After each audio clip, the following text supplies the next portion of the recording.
Let's now shift our attention to some breaking inputs that have in fact just come in from the Afghan city of Jalalabad, where according to reports that have come in, an explosion has been reported which has targeted a Taliban vehicle. Now, according to reports that are coming in, at least about 8 people, we are given to understand, have been killed. 4 amongst the dead are said to be Taliban fighters. A series of bomb blasts have rocked the city of Jalalabad since last Saturday, and this is the latest bit of information that has come in, where there's been yet another blast and a total of 8 people have been killed. 4 of them, we're given to understand, happen to be Taliban fighters. All right, now to get us more information on this developing story, we are joined in by our correspondent Anas Malik, who's joining us on this broadcast. Good afternoon to you, Anas. What more do we know at this point of time of this blast that has taken place yet again in the city of Jalalabad? Absolutely, Saleh. Yet again, the city of Jalalabad, the capital of Nangarhar province, has been targeted. A blast has taken place outside the governor's office.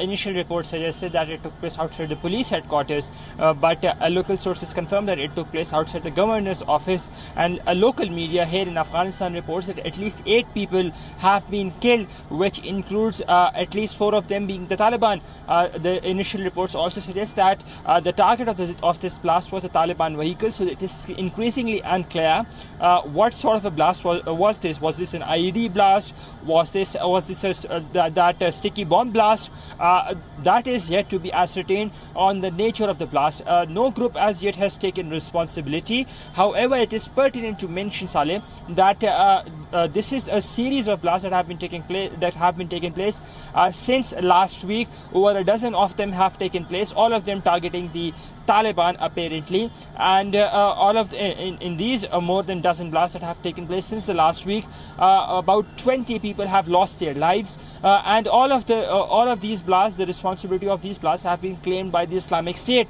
So Islamic State is an existential problem for the Taliban. It is rather more of a headache. Taliban leaders have been acknowledging that they have the wherewithal to counter the menace of IS, or to eliminate IS. But by the looks of it, these renewed attacks, they are a signature statement from the IS that we are here, and we are there to give a tough time to the Taliban. Saleh?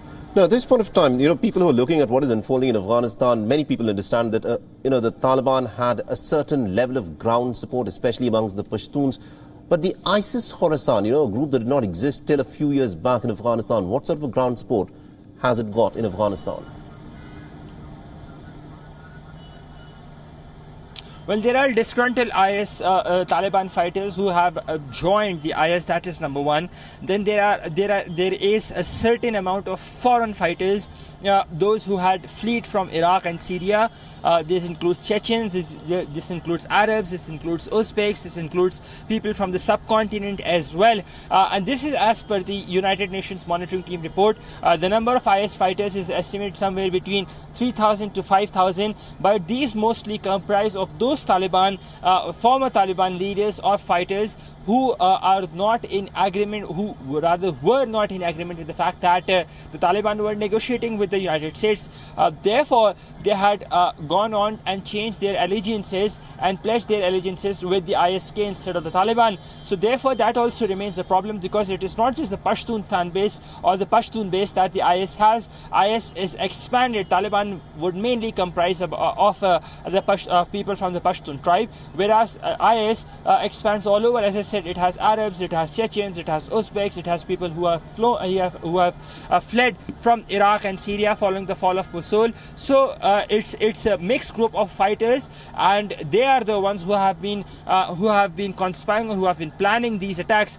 But the attacks that have been particularly taken place, the execution of these attacks have been done by the Afghan people, or people Afghan people who are part of the Islamic State. I'll give you an example of the 26th August attack outside the Kabul airport. It was carried by Abdul Rahman al-Logari, which suggested that who was hailing from the province of Logar, not far away from the capital city of Kabul. Saleh? Now, there seems to be a sort of a pattern, in terms of how the ISIS has carried out these attacks? Because this is not the first time that the city of Jalalabad has been targeted.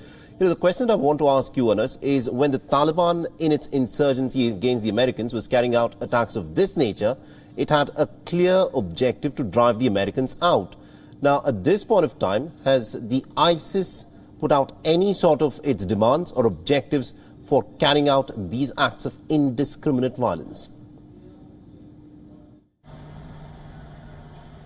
Well, the pattern is very clear. IS has a heavy presence in at least 3 provinces near the belt of Takhar and Badakhshan in the north, and towards the east it's in Kunar, the province of Kunar that borders with Nangarhar as well, and the province of Nangarhar itself. Nangarhar is the same place where in 2017 March the then US President had authorized the drop of MOAB, or the mother of all bombs, and they said that they were targeting IS camps. So clearly ISIS has a greater amount of concentration in Nangarhar, and Jalalabad city is the capital of Nangarhar. Coming to your second part of the question, it is a tough war between IS and the Taliban. The IS considers Taliban as a murtadeen, or as an apostate. Their definition of Sharia is far different from the definition of Sharia that the Taliban want to implement, or the Taliban are preaching. So therefore, it is more to do with the turf war. So while there might not be a clear-cut set of demands that have been laid forward by the IS, but the fact that how their statements have been panning out, and as I said, Taliban too acknowledge that IS is a problem. We've seen them murdering IS people as well. Just days back, a day before yesterday, we saw 3 bodies, and before that, we saw 4 bodies being found in the capital city of Jalalabad, or the capital of Nangarhar. So it is more of a turf war with regards to the interpretation of Sharia, and both of the groups, they claim that they are the ones who are on the right path. Saleh? All right. Thank you very much indeed, Anas, for joining us and getting us all those insights. This, of course, is a developing story. We'll come back to you for more as more details emerge. WION is now available in your country. Download the app now and get all the news on the move.